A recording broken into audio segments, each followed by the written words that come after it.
ওয়ালাইকুম ওয়ালাইকুম আসসালাম। আসসালামু আলাইকুম ভাই। ওয়ালাইকুম আসসালাম। আপু কেমন আছো তুমি? এই তো আছি আলহামদুলিল্লাহ ভালো। আপনি কেমন আছেন? আল্লাহ তাআলা খুব ভালো রাখছে। যাই হোক, আর তোমার নামটা আর তোমার গ্রামের নাম? আমার নাম হচ্ছে মোসাম্মদ বৃষ্টি খাতুন, বাড়ি টাঙ্গাইল।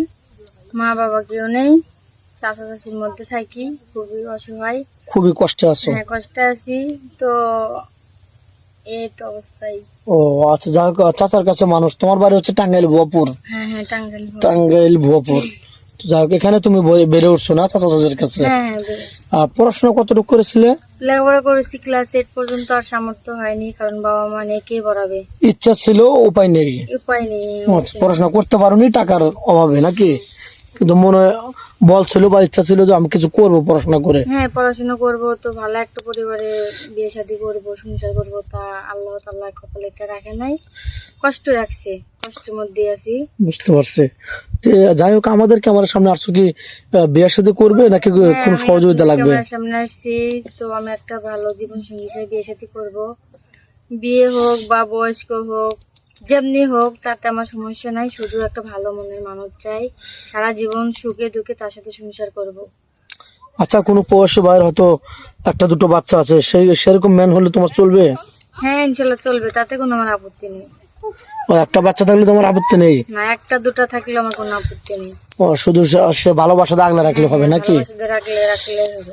আচ্ছা, এখন তুমি অভাবে অনটনে আছো, খুব কষ্টে আছো।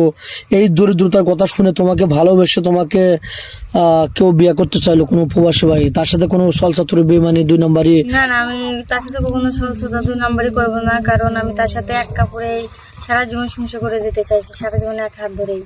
মানে তুমি শুধু একটা বট গাছে ছায়া হ্যাঁ, খুঁজে মাত্র যাচ্ছ? একটা আমার ছায়ার দরকার। যাবো লাল শাড়ি পরে, আসবো বের হয়ে সাদা শাড়ি পরে তার ঘরে থেকে। তার ঘরে তোমার জীবন শেষ করে দিতে চাও? করে দিব আমি। ভালোবাসা দিয়ে আগলে রেখে, মানে জীবনটা শেষ করে দিব ওখানেই? এমন একটা ভালো মনের মানুষ পাইলে আমি বিয়ে শাদী করবো।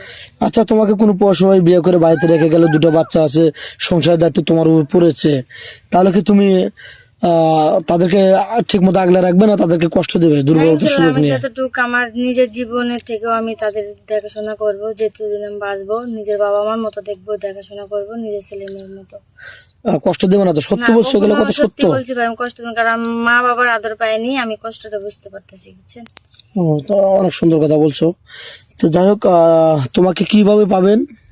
আমাকে পাইতে হলে আপনাদের যেখানে এই নাম্বারে দেওয়া থাকবে, এই হোয়াটসঅ্যাপের নাম্বার দেওয়া থাকবে, আপনার সাথে যোগাযোগ করবে, কারণ আমার কাছে কোনো ফোন নাই। আমার পোশাকটা দেখতেছেন, একটা বড় অপর থেকে আমি নিয়ে পোশাকটা কি পরছি, তো আমার কোনো ফোন নাই। যোগাযোগ করতে হলে ভাইদের সাথে যোগাযোগ করবেন। ও, যাক, আমাদের নাম্বার যোগাযোগ করলে তোমাকে পাওয়া যাবে, এটা তো বলতে চাচ্ছ দর্শক বন্ধুকে নাকি? তো যাই হোক, তুমি কি খেতে ভালোবাসো আর কি রান্না করতে ভালোবাসো? গরিব মানুষ কি আর রান্না করবো, আমাদের আর কি এই ডাউল ভাত জামা পাই, ওটাই? ডাউল, ভাজি পুরি, ও, বুঝতে পারছি। মানে রান্না বাড়ি বুঝেনি তো। তোমার কোনো তেমন চাহিদা নেই, এই তো? চাহিদা থাকবো কিভাবে, নিজের ইচ্ছা স্বাধীনে রান্না করতে পারি না তো, অন্যজনের রান্না করি। মানে ডাউল ভাতই তো বর্তমান মাপায় না, খুবই কষ্ট। খুবই কষ্ট। তো যাই হোক, স্কেপটা বাড়াতে চাচ্ছি না, লং করতে চাচ্ছি না, কারণ সবারই সমান মূল্য আছে। তোমার তো নাম্বার নেই, আমাদের নাম্বার দেওয়া থাকবে। কোনো ফোন নাই, পার্সোনাল কোনো ফোন নাই, আমি ঠিক মতো খাইতে পারি না, ভালো পোশাক পরতে পারি না, পোশাকটা অন্যজনের। বুঝতে পারছি। ইউটিউব চ্যানেল কর্তৃপক্ষের নাম্বার দেওয়া থাকবে, কেউ ভিডিও কল দেবেন না, ভিডিও কল দিলে ব্লক করতে বাধ্য হবো।